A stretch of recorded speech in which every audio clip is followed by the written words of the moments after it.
And today we have Death Guard on the table. So before we start, just a few little introductions to the channel. We're a hobbyist channel, so we do everything from sort of Warhammer to Lego. But we also delve into painting. I'm a painter, I have been for many years. So yeah, since I was about 10-ish, so we're talking about 25 years of painting experience, roughly, with a little hiatus in between. Now, these Death Guard here, they've all been assembled. These are from the Kill Team, Starter Pack. And what we've done is base coated everything with Death Guard green.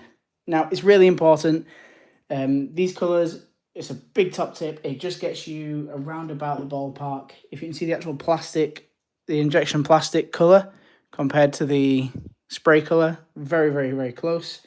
It's a great base to start from. Now, because we are painting Death Guard, we do have a nice little can of Lynx Africa here. The main thing is, they stink, so we'll just spritz that. We don't want anything to smell nasty around here. And that way, you're safe from Nurgle's rot. So, let's get straight into it. So we have across here our little inspiration. This is from the Ultimate Guide. It's a book that I reference quite often, just in terms of like, when I'm painting armies I don't usually paint, it's really nice to have access to, well, essentially, a ton of high-resolution, large-scale miniatures that I can look at and see if everything is looking hunky-dory. Now, I'm just going to make sure that everything is working well on my side. So I'm just going to look and see if I can make sure that we have the right thumbnail on. That would be nice. We do not, so I'm just going to quickly adjust that. It'll be only a moment as we have it set up on here. So let's get that uploaded. Make sure people can find the channel correctly. If you're new to the channel, we also have a Discord that's in the description. We have lots of painters that are coming through on that side as well. We're supporting each other, giving each other goals, making sure that we can all hold ourselves accountable if we have like challenges, and making sure that we all get our armies painted. Because I think it's a harder thing to do when you're on your own, but when you're together with friends, painting's really fun, especially when you can celebrate your wins. And let me just make some more adjustments so that people can find it. It's one of those sad things with YouTube, but we have to get everything done. There we go. Let me find one thing to remove that. There we go. And I do believe we're now good to go. Check those changes have come in. Let's see. Tags haven't come in yet. Apologies for a little bit of delay here. This is just the downside of live streaming, where it doesn't give you your full settings from mobile. So we're actually just filming on an iPhone at the minute. So welcome, and like I say, let's get started with the Death Guard. So again, everything's been base coated Death Guard green. I'm having a look there, and what they painted, it sort of goes into a browny but dark greenish sort of finish. So I'm going to have a little bit of a play around. I'm tempted to do Agrax. I also have Ministorium Militarum green along here somewhere, which is a contrast paint. Highly recommend contrast paints. They make like your life a lot easier, especially in certain circumstances. I'll just prime that brush a little bit. Let's have that water soften the bristles. And across here, Militarum green. This gives you too deep of a green though for Death Guard, so I wouldn't recommend it for this job, but it might have some uses later down the line. Like I say, we're going to have a little play around with Agrax. It should give us a nice little brown that just warms up all of these colours a little bit. Now we do have it neat, so we're just going to do a little test panel. And we'll start off with one of these horns. That way we can see how it's changing the main colour. Now if I bring that up to you here and just adjust the light across a little bit. There we go. You can see hopefully on there.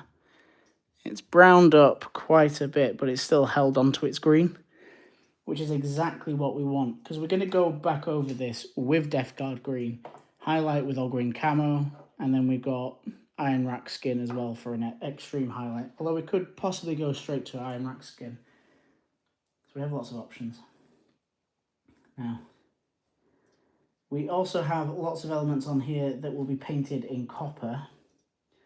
And with the copper, I'm tempted to go over it with Garagax Sewer. That way you get a lot of really rich, deep tones. That's just going to give you an aged look. I mean, I kind of do similar with Dakarov Flesh, but that gives you more of a regal reddish gold. This is going to give us a dirty copper that we can then go verdigris on with our technical paint, which is, pronouncing these is horrendous, by the way, Nihilak Oxide. I don't know why they don't just call it verdigris. I suppose you can't copyright that. But yeah, this is a really cool paint. It takes a lot of shaking to get it right, but you just apply it onto your rivets and things like that, or any holes in armor, and it just fills everything in nicely. So he actually has little pox marks on here, which is quite a nice one to be able to finish up. So if you've ever painted like an what they called Imperial Fists, wow, that really got me somehow. If you ever painted an Imperial Fist, some of the best techniques to do is actually to paint them pink and then paint over that with like an orange, and that gives you your yellow, and it gives you like a really rich, like a really nice egg yolk, not like your cheapest possible batch hens, but like your, you know, free roaming hens. You just get this beautiful golden deep colour, and if you do that to the pox marks, you actually get the same effect. I think it looks really, really, really nice. So that's the aim of what we're going for. I'm just going to bring up the chat. Nice to see you, James. Do you know what? I'm not actually much of a Chaos player, to be fair. I mean, Kill Team is probably the extent that I really want to collect Chaos, just because it's not my normal style of army. I'm usually Imperium, but I need enemies anyway, because it's always fun to play against the bad guys. Kill Team's a fun game, especially now you've got like all the non-player operative rules and things like that. So I'm very much so looking forward to having these painted so that I can actually play a game of Kill Team with them looking fantastic. And my local game store as well has lots of Kill Team events and the like, so that'll be good fun to go bring these too. And if they're looking fantastic, then they'll play fantastic. That is how the rules work. Didn't write them, it just is what it is. So yeah, if you can see now on his chest, that's coming up really nicely now. We've got like quite a sickly rich like army green, I think is the best way to describe it. There we go. You can see the difference there in colour. If you're using shades, you'll find that shades tend to leave a little bit of a glossy finish on them. Don't worry about that. Don't worry about pooling and things like that. We can fix those later on. Storm Shield is your matte varnish. So you just go over with your matte varnish, and that gets rid of any gloss that you've had previously from any shades. Also, contrast paints, they do the opposite. They are quite a matte finish. So if you have a shiny gold, Papa Nurgle loves all his children. He does. He loves even the ones that don't want to be his children. He will make sure that you're all part of the family. Yeah, I love the details of these Plague Marines. I was very, very tempted the other day to go pick up the new Combat Patrol of them. To be fair, I was very tempted to pick up the old Combat Patrol of them as well, with Typhus. That would have been a really good idea now, because I can't find him anywhere. Although I'm sure if I look at the right places online, I'll find him. But yeah, I think the two Combat Patrol boxes together make a really, really nice start to an army. And then you get things like your Plague Burst Crawlers, and all of a sudden you've got all the miniatures you need to have a little game of not Dark Imperium, what's it called? The book series. my head. I'll come back though. So yeah, this process shouldn't take long. I can be a little messier than I'm being right now, but I don't entirely know why I'm being so clean. I also don't know why. In fact, has he got seals to his armour? I can't see them. I think they might have been clever with that. I imagine his armour is not very well sealed anymore. Not that it needs to be. All of these as well, being from the Kill Team set, are all detachable from their base. So the base is going to be really easy to paint up separately. So I recommend that with any miniatures that you can get away with not building entirely. If you can build it in parts, so you can access parts easier, I recommend doing it. It just makes your life easier. There you go. Putting them back is a little harder with one hand though. But yeah, we've got so many details on these miniatures that we're just going to lavishly pick up on shortly.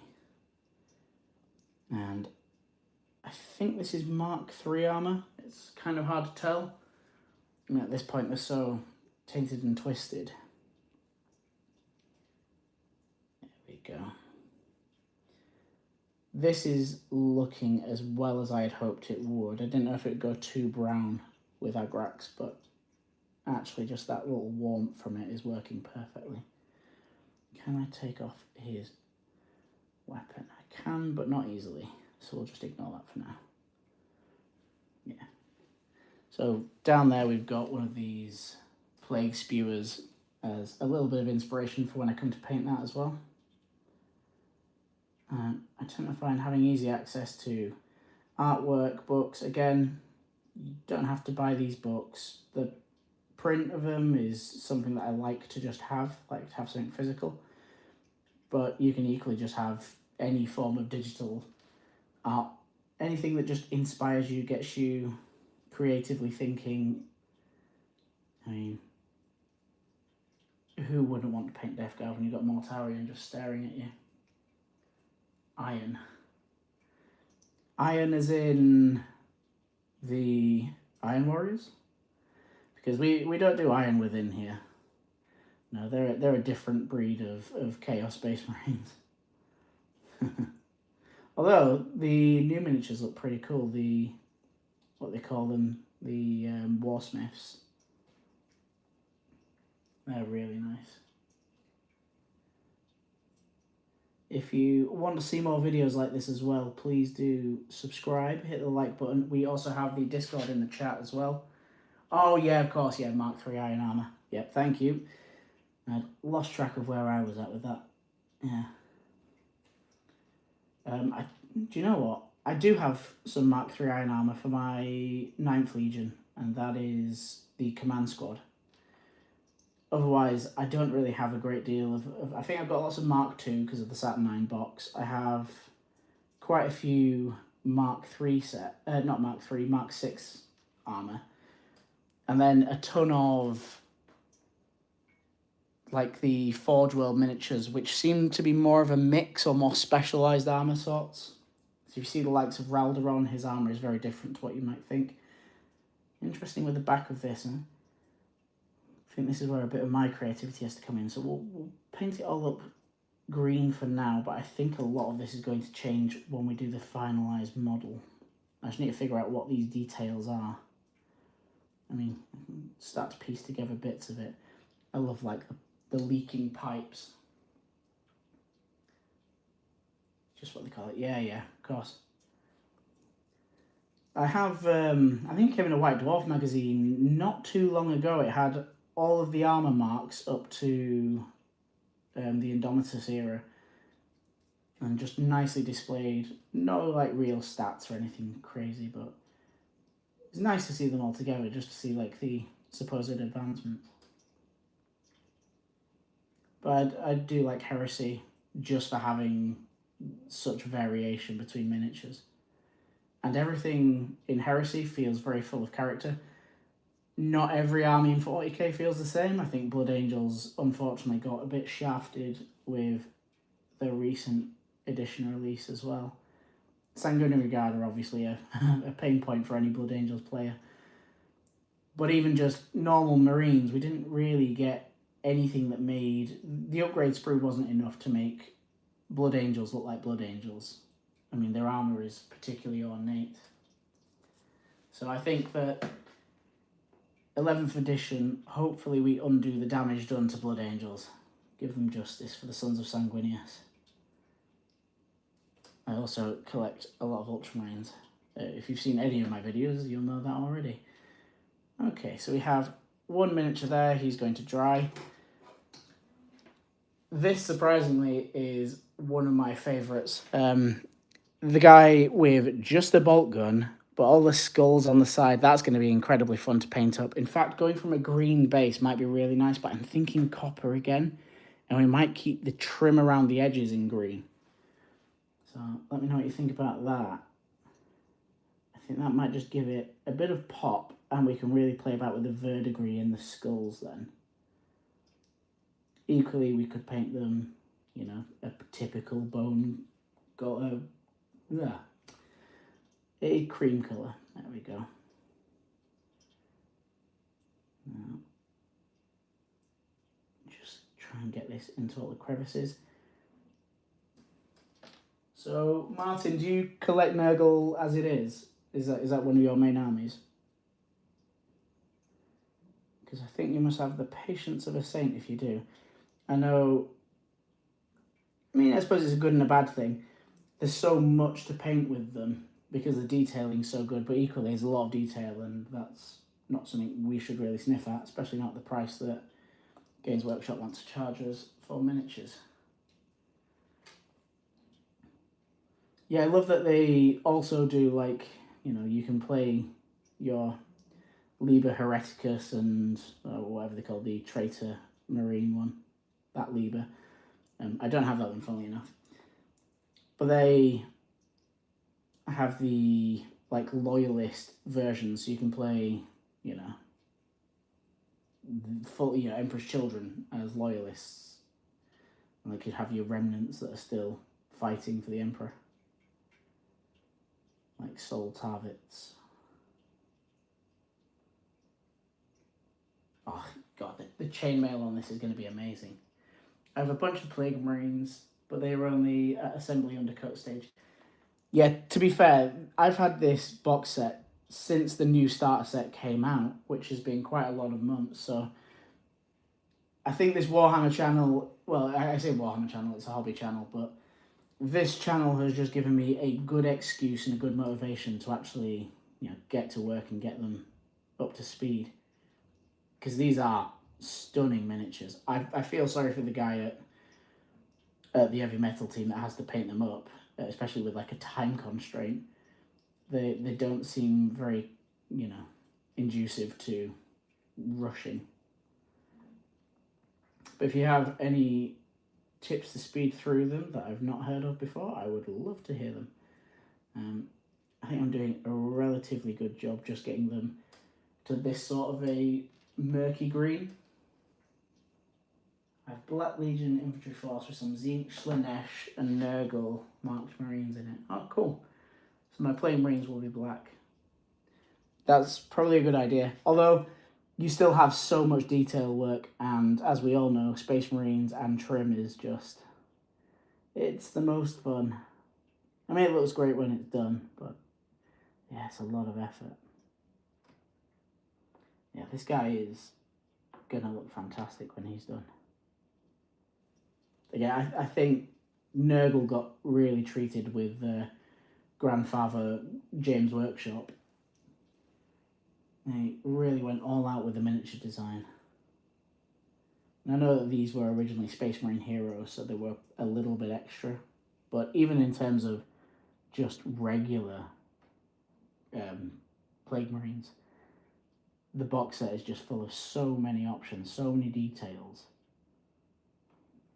Again, very tempted to start another army, but I have so much plastic, it's sort of like I need to pace myself a little bit, and I need to get these things done.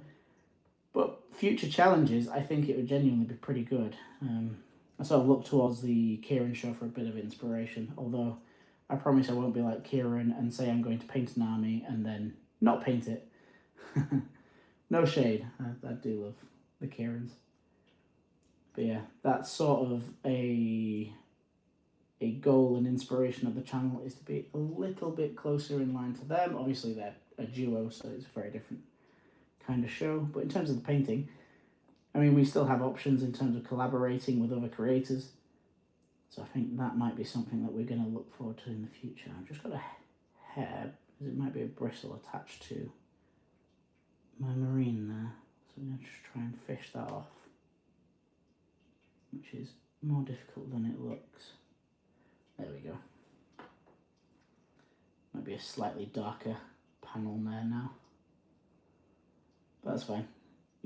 Consistency doesn't... Oh, what's the word I'm looking for? You don't have to have a very consistent finish with Death Guard. They can be quite varied from plate to plate.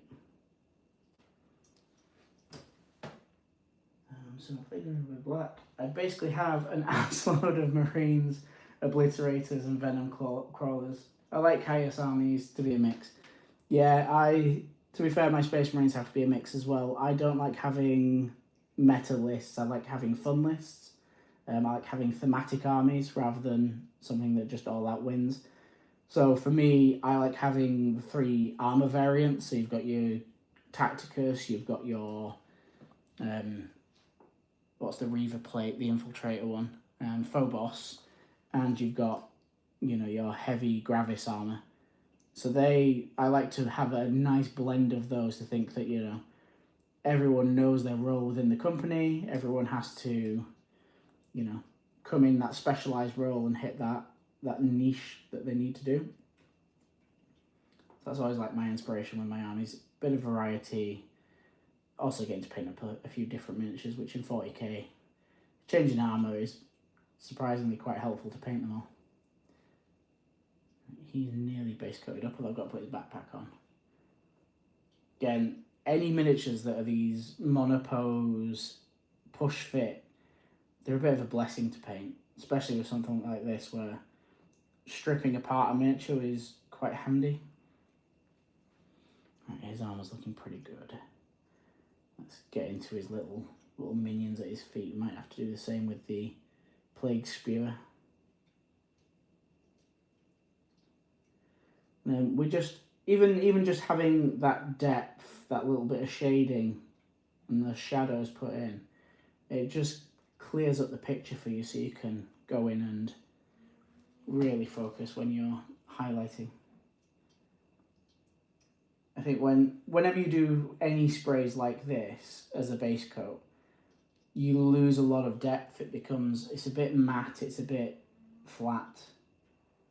And if you were to just paint on top of that, you give yourself a much harder time. Whereas a little bit of contrast paint or a little bit of shading just fills in those little gaps. A little bubble in there, I think. Oh no, it's just a little... They gave him little poxes. I mean, that's pretty cool. Again, this is one of the most detailed kits. Where are we at? Yeah, I just like the Marine aesthetic. Yeah, I do too, to be fair. I mean, regular Space Marines look cool. I think when you have to paint up 50 to 70 Space Marines, I don't care which armor type they're in, but just having to paint up a massive Space Marines, it can get a bit tiresome. Again, there's so much trim, so much edge highlighting. You lose a lot of like natural forms like you might have with Eldar. So you have to be really, really committed to get through them. Whereas, at least with the Children of Nurgle, there's a lot of different materials here, and you could comfortably spend many, many hours painting through this. I mean, he's going to take me a long time, regardless. But he'll be worth it at the end of it. I mean, you show up to Kill Team game with these guys painted up properly, and your kill team will just be one of the best painted on the board, just because you don't have to do that much. The details are there. You can contrast paint your way through it, or, you know, there's 1,000 different techniques that will get you through to the end of having a model that looks incredible. And most of the work is just trying to get the first like layer of highlights onto all the different variations in the armor. I do love that they have kept like the original style of armor for the Chaos Marines as well. Again, there's just more character. I mean, Imperial Space Marines, they play about more with different armor types, but I think the original Legions just really play nicely with all the different original styles of armor and how worn and how tired they look, and yet they're still fighting on. Let me just layer that across. There we go. We're going to let that dry off the miniature. So now we've got 2 of those. We're just going to go on to the next step. Otherwise you're going to be watching me for hours just shading models, which you might enjoy. I don't know. I don't know if I'd enjoy that quite as much as moving on to doing a bit of copper and trying to do a bit of verdigris. So that is where we're going to go. I'm just going to look for, again, a little bit of inspiration.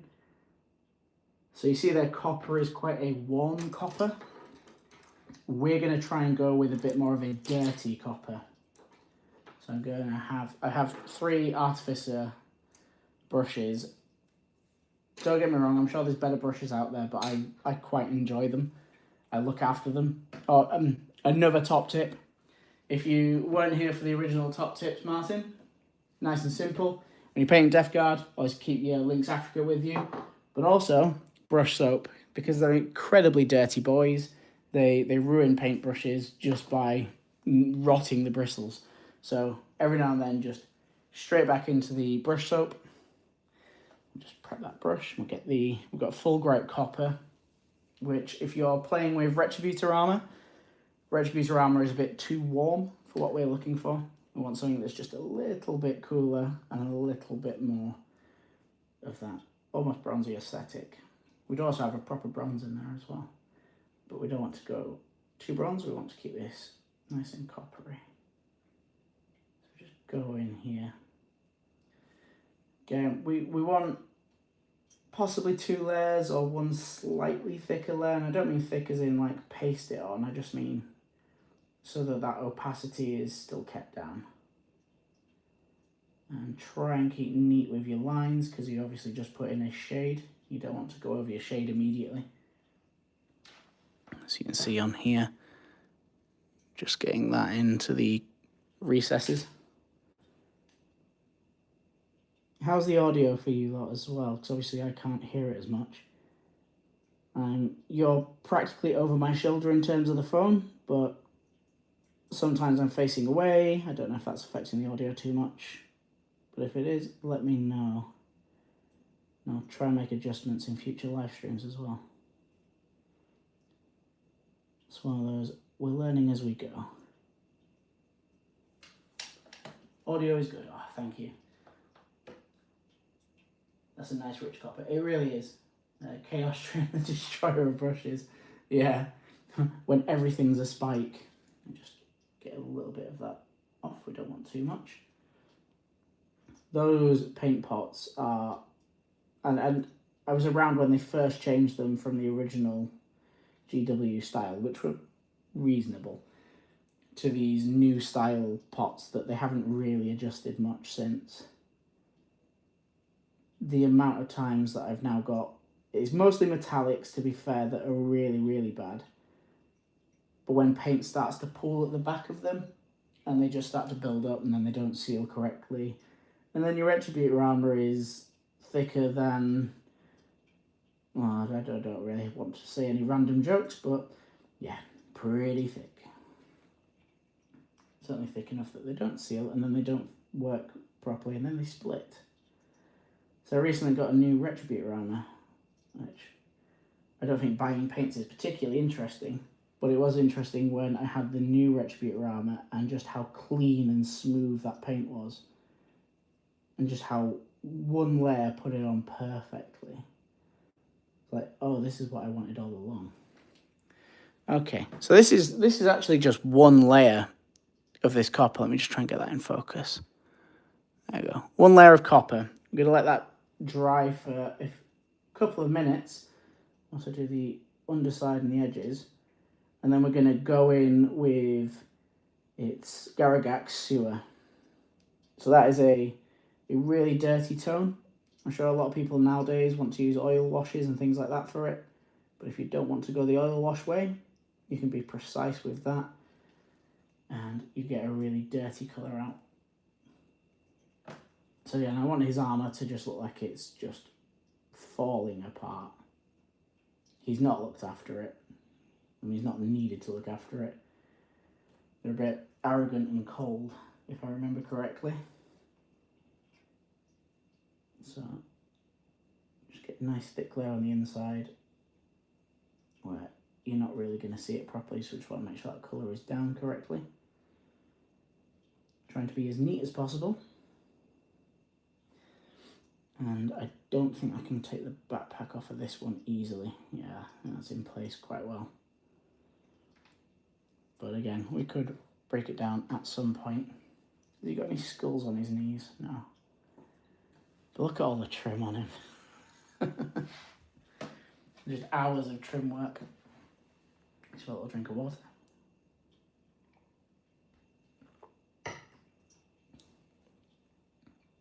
And of course, everyone's talking about 6, 7, but the reality is, Nurgle did it first and better. 3, 7, you know? the glorious numbers of Nurgle. Please don't actually go because of that though. Oh dear. So, funny story, I'm an actor, and amongst my many jobs that I had this year, I was the big man himself, if you know who I mean, at Christmas time. And, well, we had some really, really funny meetings. And some of them were wanting the big man himself to say 6, 7, which, I'll be honest, I had no idea what on earth they were on about, because everything's just these trends these days. And eventually figured it out, and we all came together and were like, what on earth is this thing? Should we be saying it or not? It turns out it's just a stupid meme. And I think it originated from a basketball player who's 6'7" tall. And that's what started all this craziness, because someone correlated it with something that US police would say. Now, let us get this trim piece done on the leg, and then we'll go back up to the shoulder so we can add in our contrast, and we'll just see how mucky we can make this gold, because at the end of the day, we can make it filthy dirty and then go back to it and trim it back a little bit. So that's where we're at so far. Sort of kicking the camera a bit there. The light is more pointed. Let me just try and back that up a little bit. Hopefully that helps.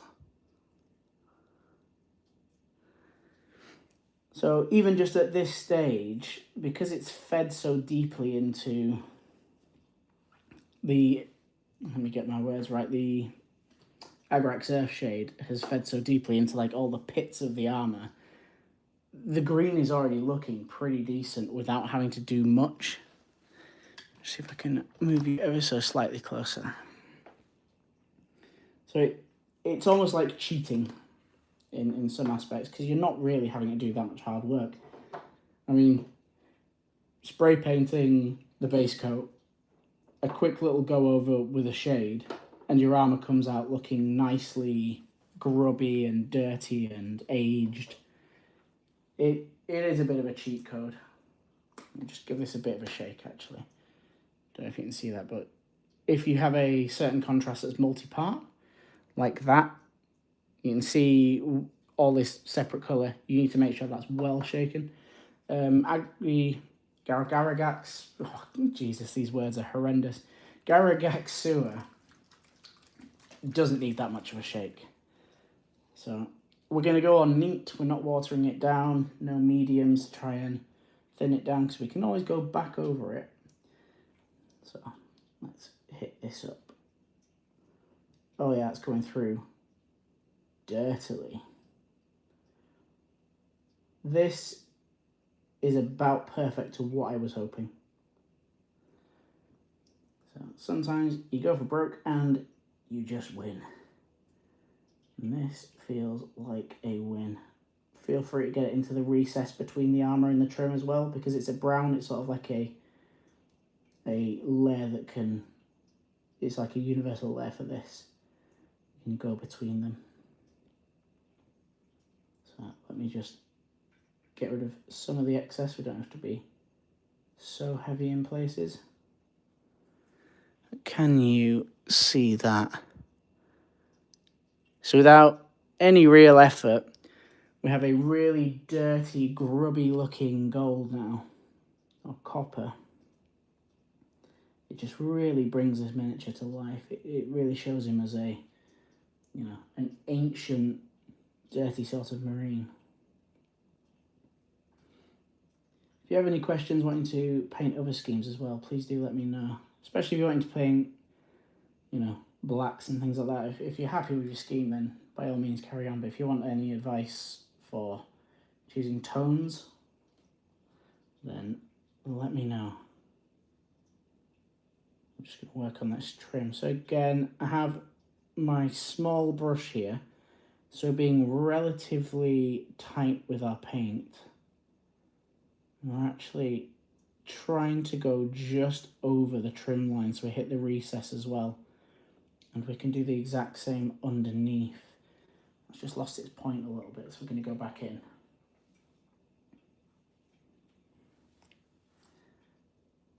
Just hit into that. Again, if you guys want more tips like this as well, we do have our Discord channel that is in the description. We are building a community there, and that is going to be full of all of you lovely painters, lovely hobbyists, and we just want to make sure that everyone is sort of excited to paint. We'll also be putting like how-to guides and things like that up on there, especially things like this where you want a high-resolution example of what we're actually doing, because I know the live stream is a little bit stinted at 1080p. So please do let me know, and we will get some of those guides up for you.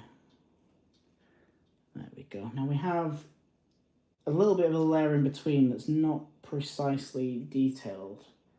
I don't know if you can see that in between the trim just there. So what we're going to do is just go straight in with Garagax Sewer, make something really dirty looking so that it looks like it could be like the seals in between the armor plates, but they're rotting out a bit. Again, I don't think it matters too much for Death Guard, but in terms of aesthetics, it might be a nice look. Just to give it some variation between the plates there. So there we go, the trim just giving a little coating. It's coming out really nicely. Just going to add, this is a little bit of a thicker trim plate, just the way that they've had to mould it. So I'm just going to add a little bit extra just in the centre, just to really define it. There we go, nicely in focus. And you can see as well, because this is a contrast paint, it mattes down, which just leaves this armour looking filthy, dirty. It looks like splatter stains of dirt and grime. Really nice contrast paint. And then when you work on top of this, in fact, we'll do a bit of verdigris now as well if you wish. I'm going to highlight up first, and then we'll hit in with verdigris. Verdigris, for those of you that don't know, is the oxidization that you get with copper. So obviously you get copper oxide. Copper oxide is blue.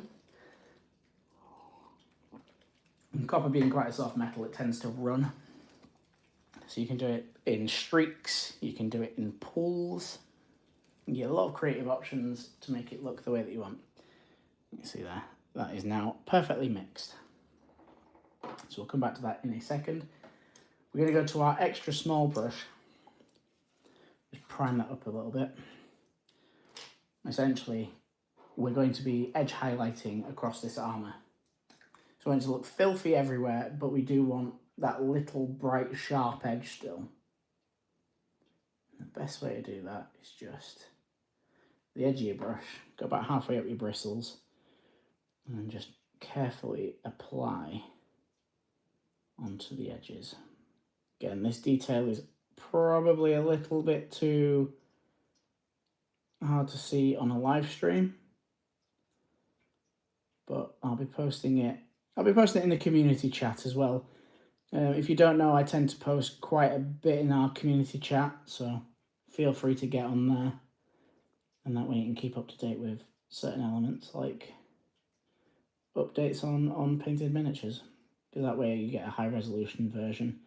YouTube isn't particularly good at pushing them through. 1 second.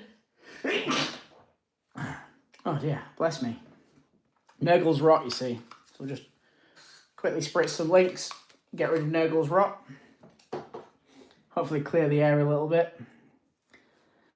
He's trying to infect me, I can feel it. The allergies are coming.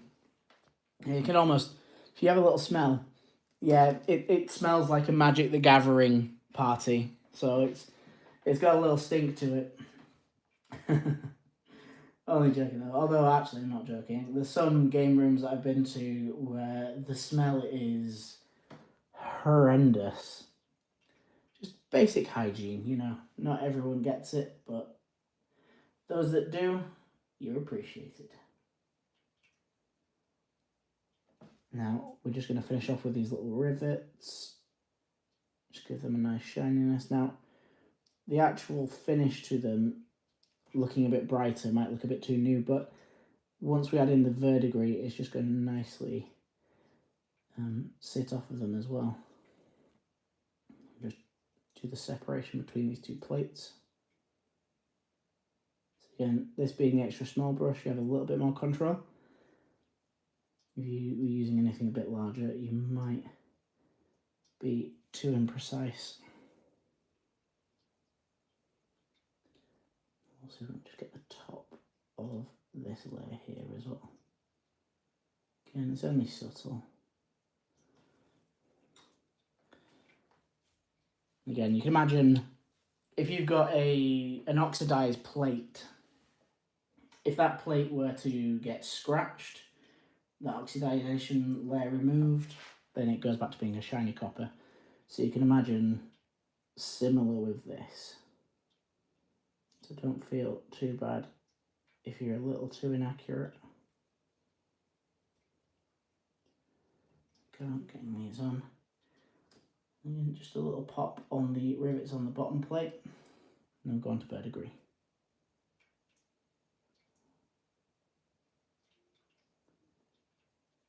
Don't mind me, I'm just holding my breath whilst I apply these.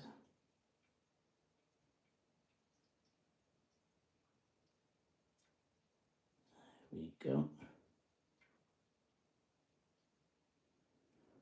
Don't worry about being too precise with these. If you're really inaccurate with one of them, then you can go a bit heavier on the verdigris with that one. In fact, this bottom plate I would want to be fairly heavy with the verdigris anyway. So don't worry about being too precise when you're painting yours. And we'll just hit on that trim. Don't want to go too bright, so try and treat it like a gradient. So if you know what that means, then as you get closer to the highest points, then start applying your full bright copper.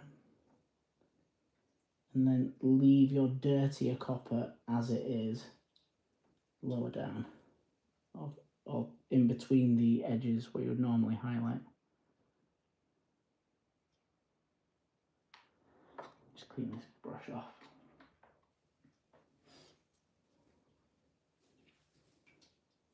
Are you still there, Martin?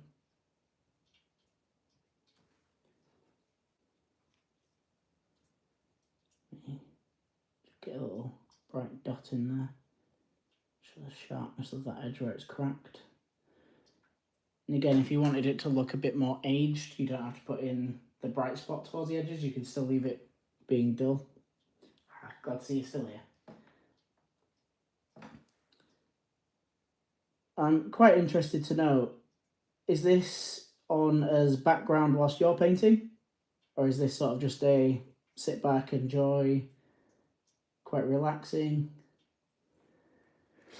Intrigued to know how it's enjoyed. Just think my metallics need improving. Mine tend to look quite flat.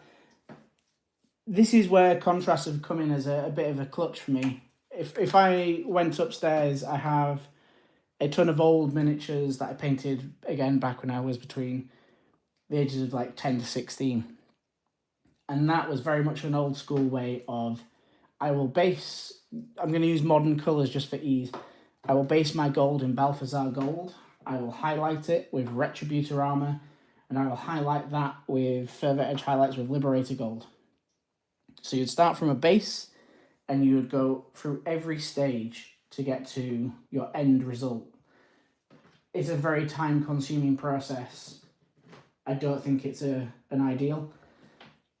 These days, thanks to the advent of contrast paints, since I've come back into the fold, which was really not last year, the year before, with Space Marine 2 releasing, that sort of was the catalyst for me coming back in. And unfortunately, that game was supposed to save me money, not having to buy miniatures. It didn't work. I spent a fortune. So contrast paints with metallics work really nicely. Again, let me just try and get this in focus. So hopefully you can see that okay, and it's nicely detailed. But yeah, you still have that bright edge, but it's just filthy inside. And if you're not doing like a ruined sort of a gold or a copper, you can do the same with Retributor armor.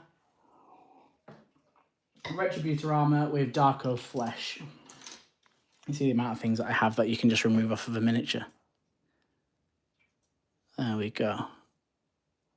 So that is your rich red metallic. Now, I'm pretty sure GW highlight this up to the brightest of near silvers. I prefer to leave it quite dark, and what I will do for this miniature is I will then paint his laurel in green, have a little bit of variation there to make it stand out a bit more. Not everything has to be, taken to the 11th degree. Sometimes it's nice, but sometimes it's unnecessary. So we're now going to go in with a bit of oxide. This is where we go from an aged Space Marine to a, what I would consider something worthy of a Death Guard. So that is just a bit too much on my bristles there. Let's see if I can thin it out. Up here I might have to go into the... That's worked. Otherwise, you just want to give it a little dab on there.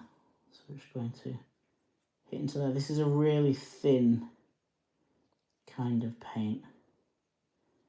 We're just going to sort of run it down the base in between the gap where we know we've got a bit of dirt. Just where you would imagine oxide might just be pooling. You can also run this streak onto the armor plate itself as if it's run down into the cracks, but you don't have to. So where it's a bit lacking, I'm just going to go over a bit more. Again, this is great for terrain as well. If you're doing buildings and you want them to just look a bit old, just going to run a line of oxide down here. We're going to try. I have to apply a slightly thinner amount. That didn't work very well. Right. Drop that in there.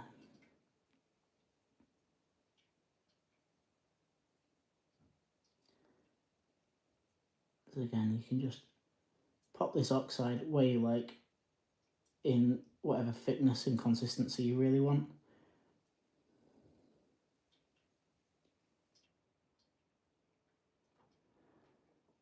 Just gonna let that dry a little bit. When it dries, it tends to go like a really chalky light blue. So you might want to come back in for second layers. You might not want to. You might find that it's enough as it is. But let me just get that into view there. So this is still drying, so it's still brighter than it will be in the end. It's very subtle when it's done right. And you'd go back over your rivets as well. Oh yeah, typhus corrosion. Let me see, I've got another one here somewhere. It's one of my oranges. There's the rust paint.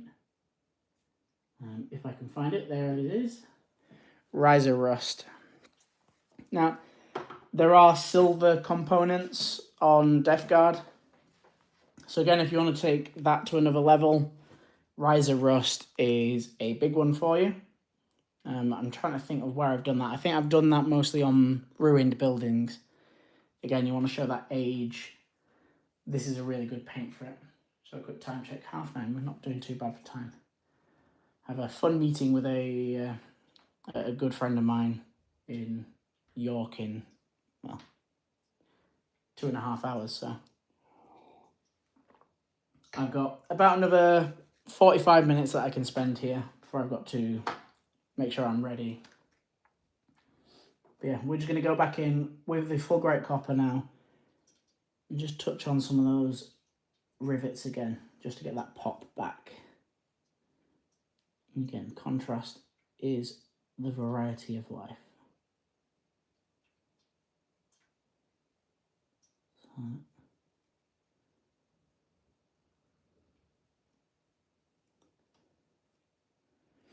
that is just filling in really nicely now.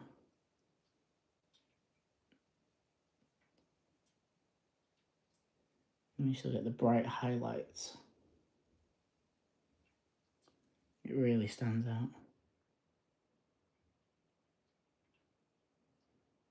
Yeah, these are kind of points that you should be really enjoying with Death Guard. Try not to treat it like it's a everything has to be rusted to pieces. You kind of want these spots to also look a bit interesting and special. Try and find your edges and brighten them back up and find what you really, really like. But I've got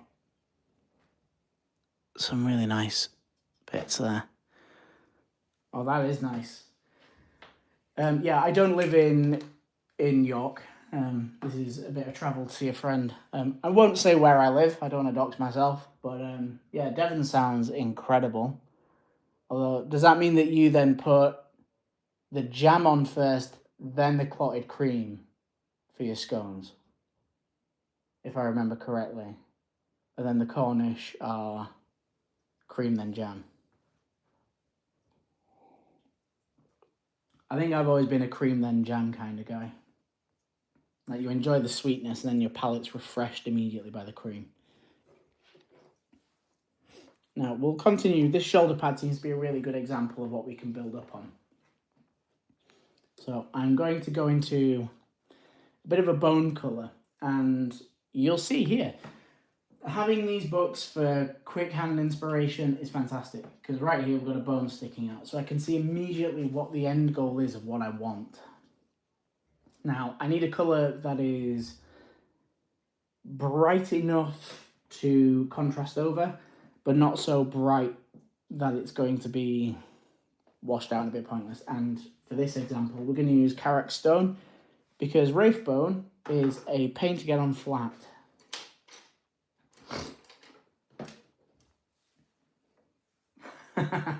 Cream on top.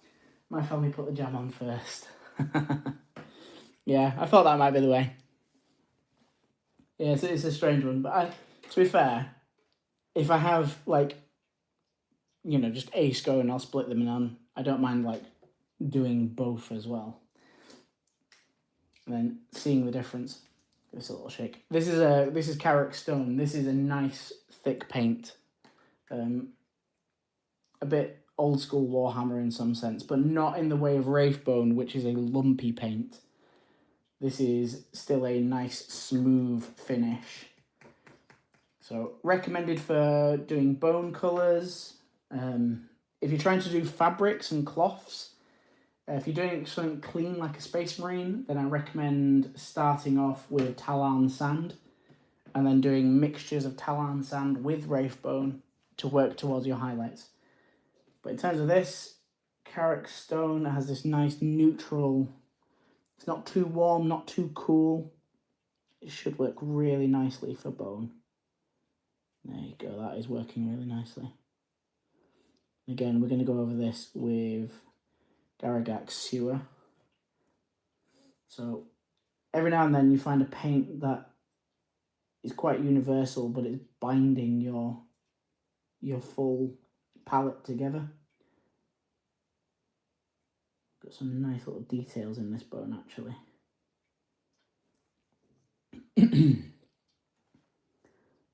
Now this is going to take a minute or so to dry,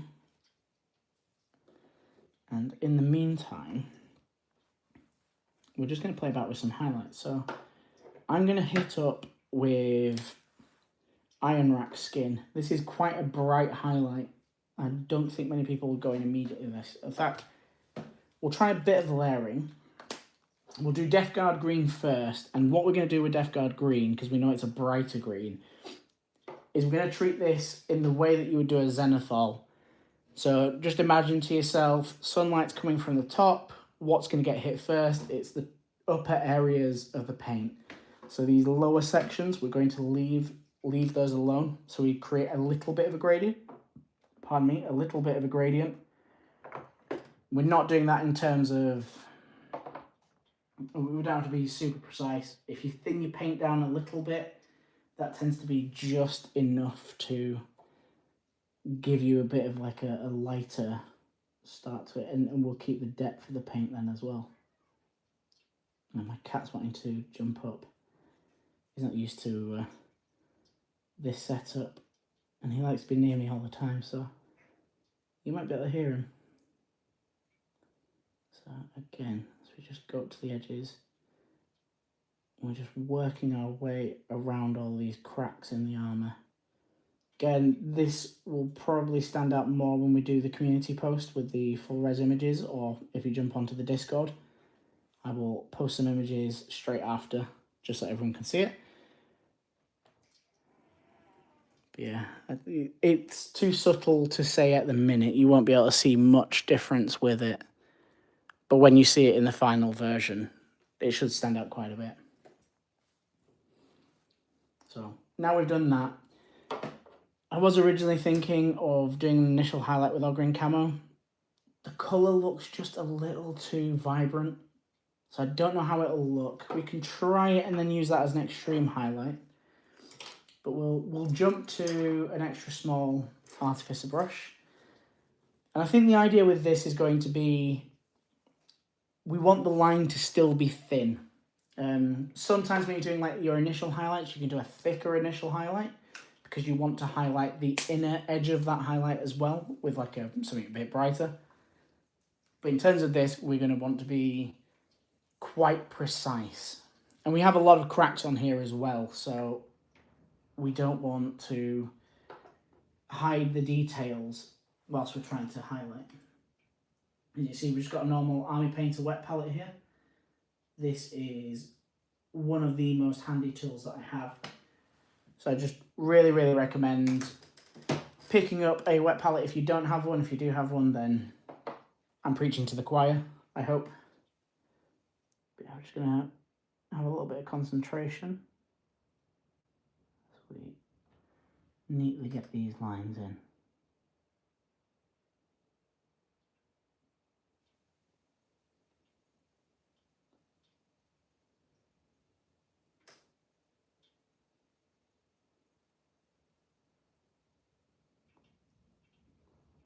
This is one of those bits where Death Guard really takes it out of you. You have to really, really focus. I'm just going to make sure this light is pointing as best as it possibly can for me, because I'm quite close to the camera. Hopefully you guys can see this because it's quite a bit closer. Whack a little bit there just to get my tip perfectly on point again.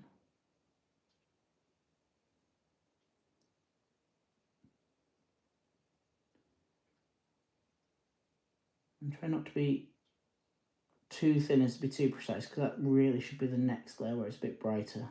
Contrast isn't quite enough on this to carry it. Yeah, I'm just realising now that my hand is in the way.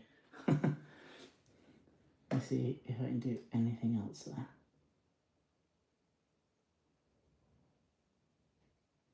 So this paint is being thinned down nicely by the wet palette.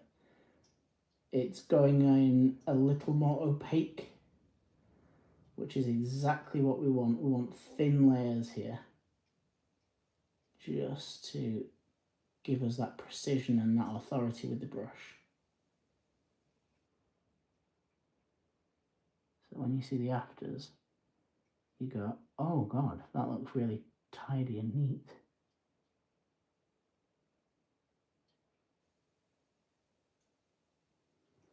Okay.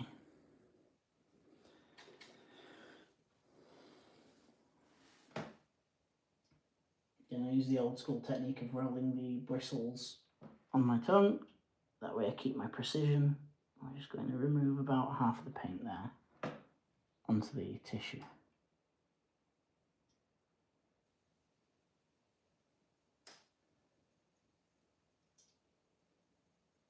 If you are enjoying the stream so far as well, please just drop a like as well for the video, just so it can find a bit of a bigger audience as well.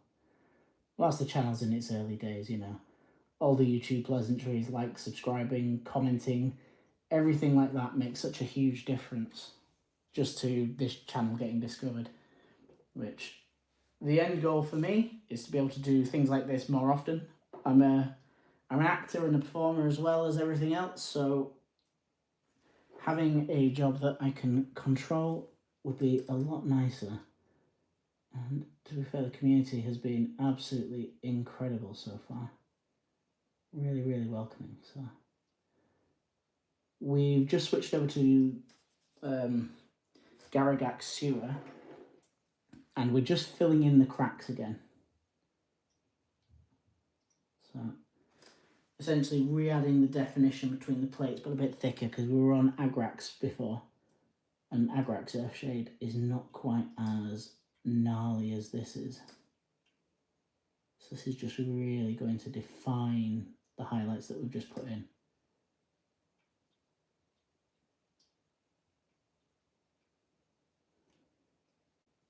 So let me just get this last one in nice and neat. So I don't know how well you can see that. Let me try and get that into the light. Hopefully there you can see a mixture of the highlights and the shade that we've just put in there with the Garagak Sewer. Gotta go. Oh, thank you for showing up, Martin. It's been lovely having you. And yeah, hopefully the Devonshire weather is going to be nicer than what we've been having up here in Yorkshire. But I imagine it's not. I imagine you're incredibly windy and rainy as well. But yeah, it's been a pleasure having you on. Thank you.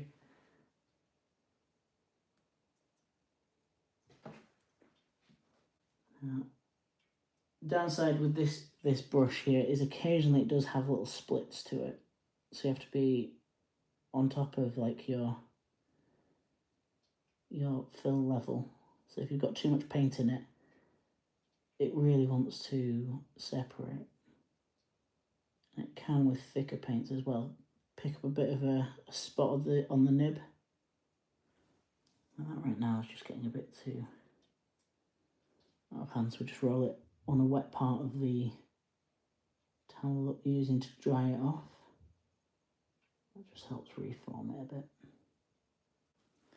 It's losing its nib now.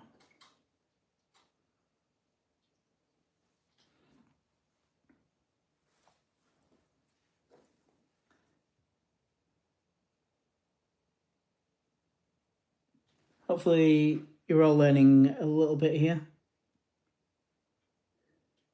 This is, funnily enough, my first Death Guard miniature that I've painted.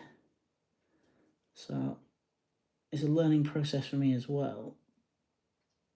But I do have this almost a natural feat of being able to look at an image and sort of figure out how to get there. So in this case, I've got my art in the background and I'm able to sort of reverse engineer just by looking at it. I've just always had a sort of an innate ability to pick apart things that I see and then add detail back in. Just going to avoid the verdigris that we've already laid out there. This is... Now, I love painting blues and reds, and green is something that I only really get with Guardsmen. This is genuinely nice. This is looking really pretty. For a dirty, stinky boy, he's such a cool miniature. So all I've done there is just I've added a thin line of Garagax sewer just in between the trim and the armor plate, and I'm actually going to go neaten that back up again with Death Guard green, which is half covered in cat hair. I've got some on the wet palette already. So we'll get some of that, try and thin it out a little bit, mainly because we want it to blend in. So again, the thinner you paint, the more opacity it has. And that can be, again, a really useful tool in blending finishes together. So if it was too brown originally, by increasing that opacity, you essentially change it into like a greener shade rather than a browner shade. Let me just see if I can, once again, show you where we're at with that. So now you should be seeing the depth of it. The light is just a little higher than the camera. So there is a degree where I can only do so much with the lighting here. Again, as you can tell, we're not in a main studio. If I was in a studio, I'd have a little bit more control. But I'm not complaining. Just refresh the stream up there. So now we're going to go into our more advanced highlights. So just down here we have our Ogryn camo. Again, I think this colour is just a little too warm. We're just going to do the edge of the armour, sort of in between where we've just blended.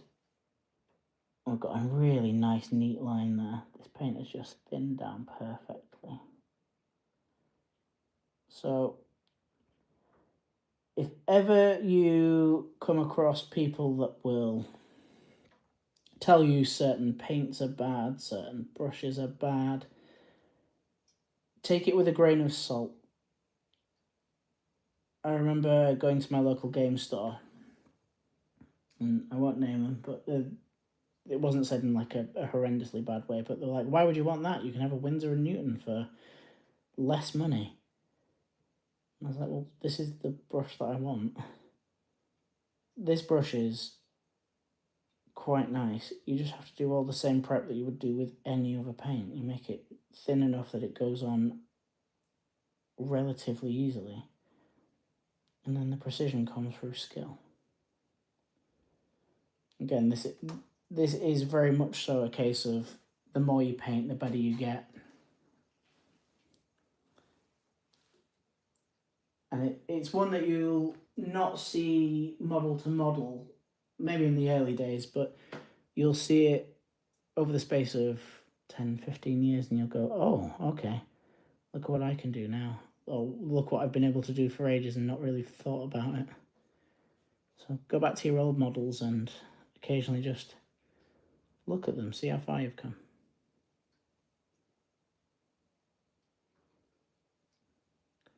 Now, do they do battle damage? Yes, they do. Okay. So we might go into battle damage shortly. I'm just going to neaten up some areas where I wasn't the happiest with my lines. I think less a case of how thick they were, more a case of they were just placed just a little too far away, so I just had to bring them back in line.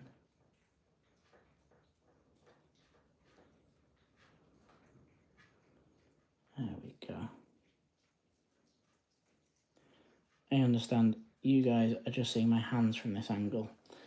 I think that's because I'm right-handed. I usually have the camera over my left shoulder, but just for space and lighting, I had to move it. But yeah, hopefully you can see that. My cat is having some food. So you can hear something weird in the distance. That is my cat. Okay, so now we're going to work on the bone. Let me see if I can bring you in at a different angle. See if that'll help. And then bring you down like so. And bring the light just across here. Wow, I've got some wind out today. There we go. So me looking at this now, I'm relatively happy. I need to go back over with a bit more Ogrin camo. We'll hit this stuff that we've got here on the wet palette first, but I'm not sure if there's quite enough pigment on there to do what we need. But we shall see. Just check that you can see okay there. So, really thin lines.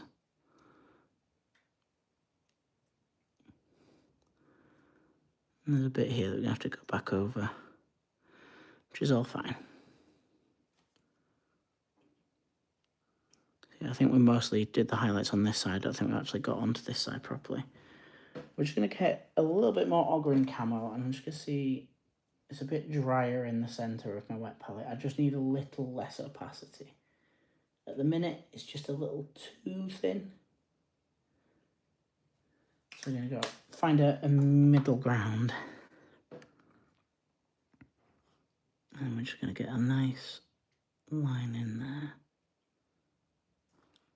Hopefully you can see this as well. You can see the precision that has to go in.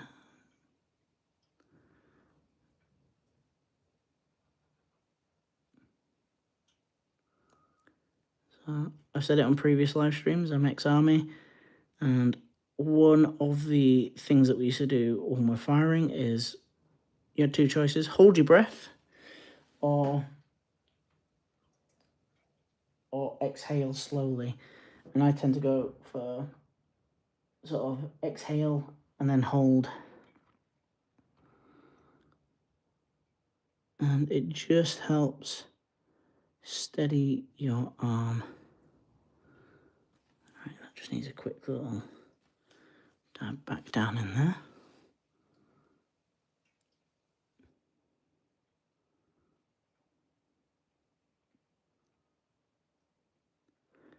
So you can see with all of the details that are in these miniatures, especially Death Guard, just how long you can spend painting them if you really, really want to.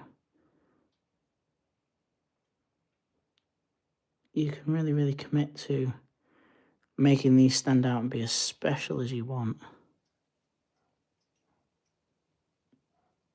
So we're just going to do it like this armour is rent and cracked, and hopefully you can see that. Right, as for the horn now, I've got a bit of time. I think I just need to do one little touch up along the cracks. I think a little bit the green was too thin and fell in. Have a quick drink of water. Don't forget to stay hydrated. Just going to quickly fill that in. Again, half the joys of this is working to contrast.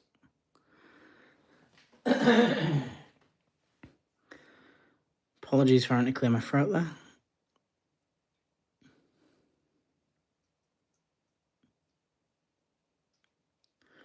Now, funnily enough, if you do these correct techniques, you can create cracks, scratches, depth, wherever you want, just using paint. You don't necessarily need anything defining. So if I was to do a line across there, for instance, we'll do some little pot marks as well.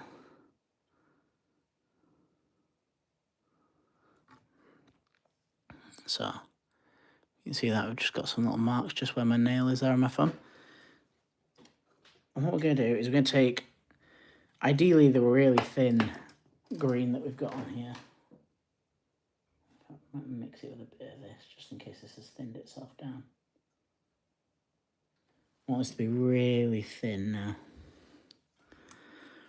And this takes a lot of precision. So you want the lowest part to be brighter. We're not putting on a thick layer.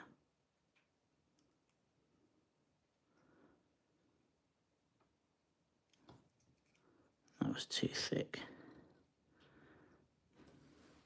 Kind of works, kind of doesn't work. We'll just thin that out a little bit. I'll see if we can get a really bright highlight on there. There we go. And then just on the underside of any chips.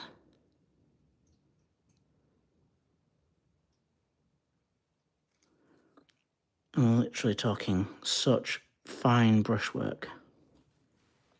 I don't mean fine as in, look at me, I'm incredible. I mean fine as in, the line is so small.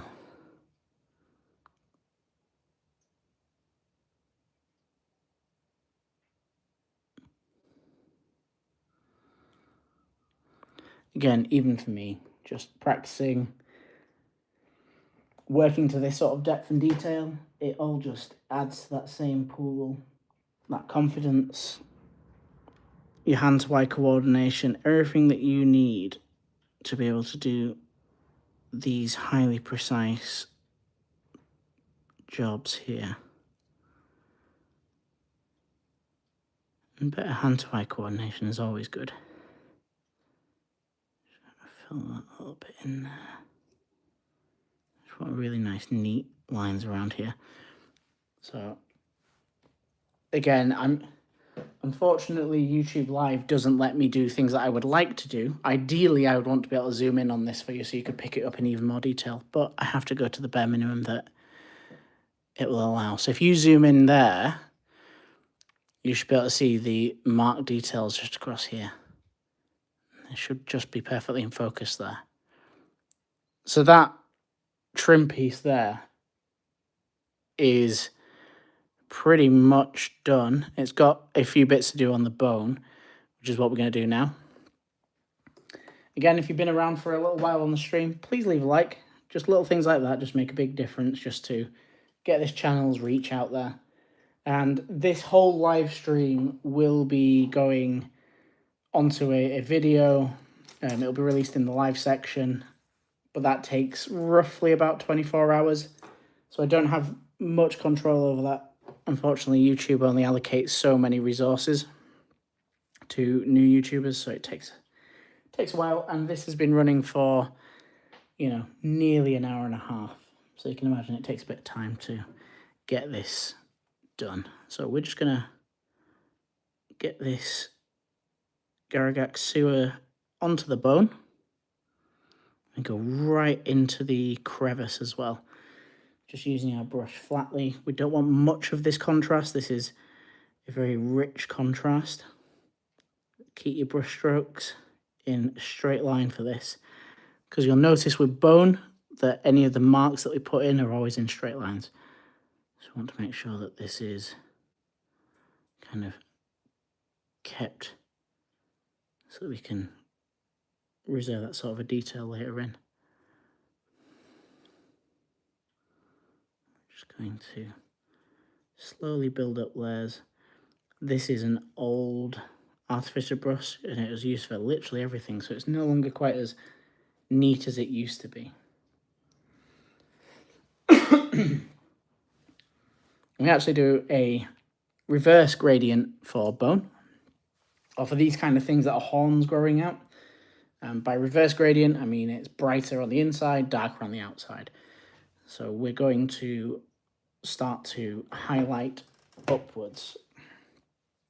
Now, we need a nice, rich sort of colour for the tip of it. So we're just going to go in with some, we'll do some neat Garagak sewer again. It's a nice colour. Let me just go in here. Again, we're going to go back over this again. So it's going to be a little messy for now. And then it will slowly get better and better as we go.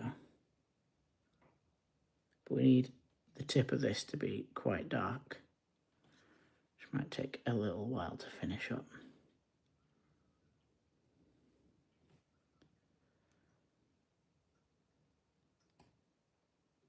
Let me know if you enjoy these live streams. I'm also tempted, I've still got a few Lego builds to go through as well. I think it's a bit confusing for the algorithm, which is the thing that's putting me off now. But if you like Warhammer and Lego, please let me know. And I'm tempted just to do the Lego builds like this live stream. It could be a bit of a chill. Again, all the time in the world just to build some Lego, which I think would be cool. So if you look at the colour of this horn now, let me use my hand there to get it in focus. We've not got the gradient, but we've got a nice dark tip to it, so it's relatively easy now to start building back. Again, we want the darkest point to be on the tip, apart from obviously we're going to highlight it as well, so it's still dark, but it's brighter. So we just use a darker highlight. And with bone, again, I've got everything up here so I can have a rough idea of the colour palette that I'm going to use. They use quite a warm one. This is quite cool. So we might go with, I think you have it over here, Baylor Brown. This is quite a yellowish colour. But we don't want yellow in the end result, so what we're going to do is use a Rhinox hide just to give us that sort of end ready finish and a little bit of a deeper, darker depth. So this is my small artificer brush, not my medium. My medium is too thick for this job. So we're just going to take a little bit, just apply it down here. Nothing crazy. Again, it's a nice reddish brown. Perfectly useful for what we need. And if you haven't figured already, we're going to finish off this shoulder pad and then I'm going to have to head off. So we've got about 10 minutes left, roughly. That is about the colour that I'm looking for. And what we'll do is we'll do a big blob of that just to the side and we'll mix that in as we go. So I'm just going to take that off there. So we've picked up enough on the brush there and we're just going to work backwards like so. If you heard that whistling, that is literally the wind outside. It is, it doesn't feel like horrendous weather, but it's not nice weather. We've just had storms and rain for about 6 weeks on end. Never the most fun, is it? Okay. So, you get this zoomed in. You can see there we're starting to build up that gradient now. Again, this has to go from like a deep brown or a dark, rich brown to a yellow to a creamy bone. So it's quite a tricky one to actually figure and get that blend in right. I'm actually going to go a bit higher. And then just build up. And if you can, if you want to add in like the grain of the bone, then just apply everything that we're doing here in just thin lines, paying particular attention to where you would naturally highlight. Just make sure that highlight line is always bright and always visible. So, first layer in. Again, if you're enjoying the stream, just leave a little like, just helps everyone else find the video. And feel free to leave any comments, anything that you want me to work on in the future, any colours that you're working with. And as I said earlier in the stream as well, we have a Discord in the description as well. So if you want to come join our Discord, we essentially will have high-res uploads of these live streams. And so after this, I will take a nice image of this all together so you can see how it's turned out. My small brush seems to have frayed up a little bit there. Let's have a look. Oh, it's okay. So again, just a little bit further down, just so we get that gradient in there. And a little bit higher up where you know that you're going to have your highlighted lines. And every now and then, you can take a highlighted layer into the next layer. Ideally, don't take it more than one layer up, unless it's the overall highlight. Otherwise, you detract from the high points of the bone.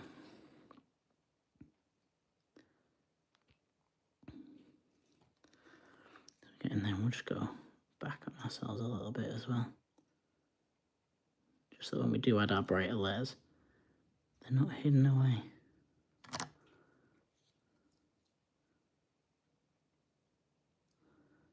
There are some natural highlights in this miniature as well, for the details on it that we can go back to. So that's starting to come out nicely now. Just going to add a little bit of neat Rhinox hide just towards the tip of the bone. I'm going to try and do it in a fairly precise way.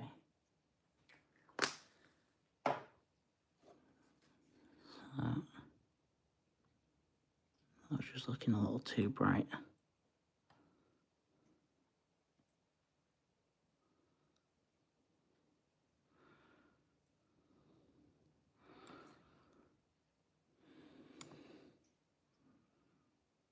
Again, we're just, essentially this is just adding in a bit more of that readiness. It's just going a little too pasty. There we go.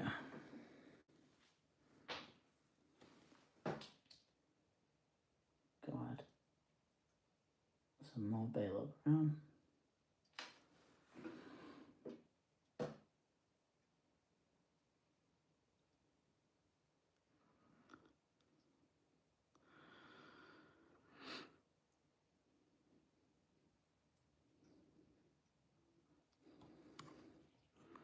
Now we're getting quite a drastic colour difference as well, which is kind of to be expected.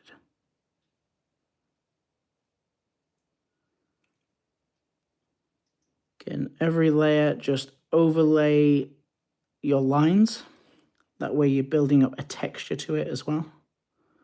So again, just that one layer higher in odd spots, just so that you're getting that brighter colour coming through. And you'll see as well when I do show this in full, just make sure that my arm's not too far in the way. Yes, it is. Okay. So let me know, chat, if I'm a little bit too far reaching or I'm too close to the camera and it's out of focus. Sometimes I'm just focusing a little bit too much on this. So we're just adding thin layers. And then on top of this, we can start hitting onto, you can just see that so far. We start hitting onto our creams now. So we have Rhinox hide here. We could, but the colour's wrong. We could mix in like iron rack skin. That could be an idea just to sort of taint the colour of it.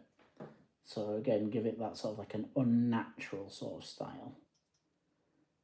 We do 50% Bala Brown and Wraithbone. Then we'll add another layer onto that of the same again, essentially creating a 75-25% to the brighter colour. So we just get gradually more and more highlights. This is probably like quite a useful set of tips then for you. Just make sure that's in focus. Is that in focus? There we go.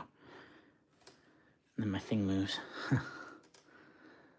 Again, we'll check focus and sort of right towards the base, working our way up in little lines, getting a bit tighter as we get up there. Every now and then, just doing something that just pushes through the entire piece.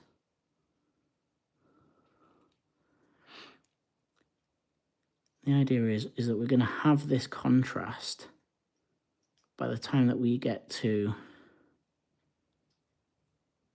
the base of the armor, we're going to have this lovely contrast between the brighter section of the bone and the darker greens. And I don't know if you can see it there, I'm trying to preserve it. There's a natural vein that has appeared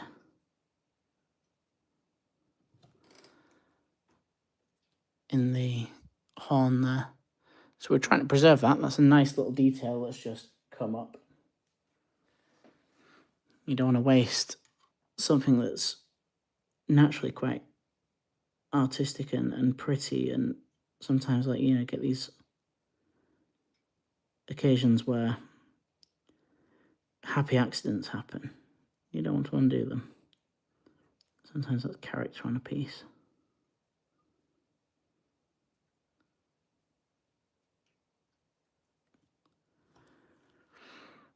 There we go. We'll do one more layer with Wraithbone added to this mix. So again, doing about 25 to 50%. No, 75 to 25% Wraithbone to Balar Brown. And then we'll do final highlights, and that will literally just be an edge highlight on the very final like top spots that we want to hit on, just with Wraithbone. So I'm trying to be more precise as we go through with this. Just the occasional like one that just overreaches, just to create a sharpness to the whole thing.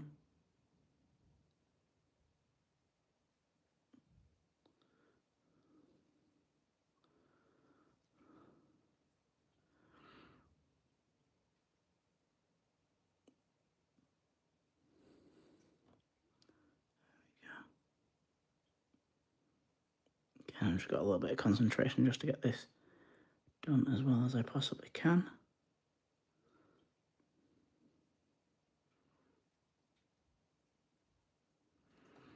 There's a lot of time to spend on a shoulder pad, but if you look at the end results there, that's looking really, really good. And we've just got the pure layer of Wraithbone to go. And then we'll lock all of this in with a matte varnish, and then we'll call it the end of the stream. So I hope you have all been enjoying it. Let's say we are getting towards the end now. If you haven't already, please like and subscribe. Please like the video. It comes in so handy with everything just reaching out. I mean, if you watch any of my other videos, if you get a chance, just like and subscribe. Leave a comment. The comment doesn't have to be anything crazy, but YouTube is brutal on new creators, and I'm very much so trying to create a nice community for us all. We also have the Discord in chat as well. Please get yourselves on the Discord. We have a wonderfully growing group of creatives now, and there's lots of advice just to make sure that everyone gets where they want to in their hobby projects and careers, and look after each other, keep each other motivated, hold each other accountable. Make sure that we set ourselves realistic goals and that we try and achieve them.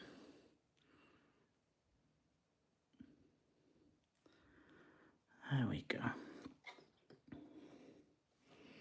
And there we have the final shoulder pad. So yeah, if you can all just leave a like, leave a comment. I hope that you have all enjoyed this, as we now lock in this finish with some Storm Shield. That is the matte varnish for Games Workshop. We have more streams as well this week. I will be doing part of this process off screen, so you'll find that when we come into live streams, I'll have made progress from where we left off. As you can see, if this takes me an hour and a half to do 2 miniatures with Agrax Earthshade, a shoulder pad, and a bit of trim on one leg, you can imagine how long these miniatures actually take me, and I do spend my time to make sure they look fantastic. I do want them to pop off, so I'll give you all the great tips. We'll try and Death Guard look fun to paint, and they seem pretty chill. Yeah, have you read any of the Dark Imperium series? they're interesting. Their actual characterizations are sort of tucked away under the facade of, like, you know, them being unkillable, unscarable monsters, but Typhus and Mortarion having an argument, like Mummy and Daddy fighting, is just hilarious. Yeah, get this in, just lock off the edge of that horn as best as we possibly can. Try and make sure that's nice even there. But yeah, we'll let that dry. It looks glossy for now, but the reality is that dries nice and matte.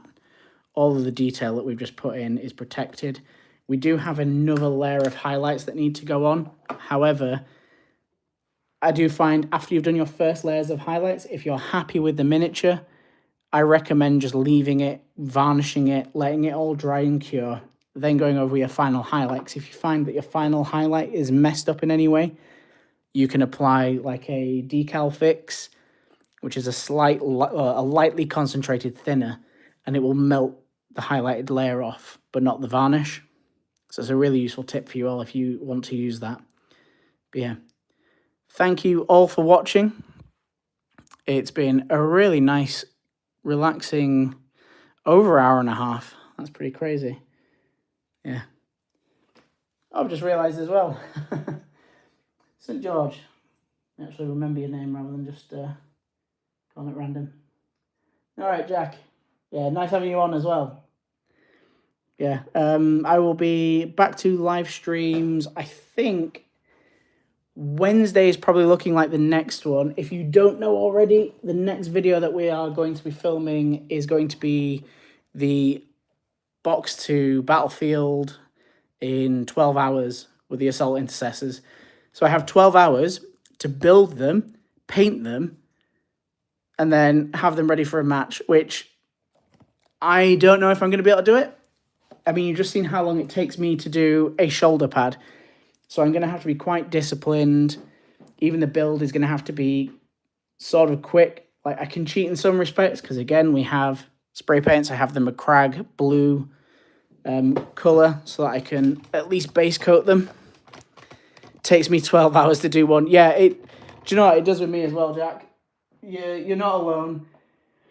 I just find that sometimes we just need like that challenge, that motivation to see if we can do it. Plus, I see like the Kieran show do like the full battle box in 24 hours. And it's like, do you know what? That seems really fun. And I'm going to learn something from it regardless. So I've done the poll.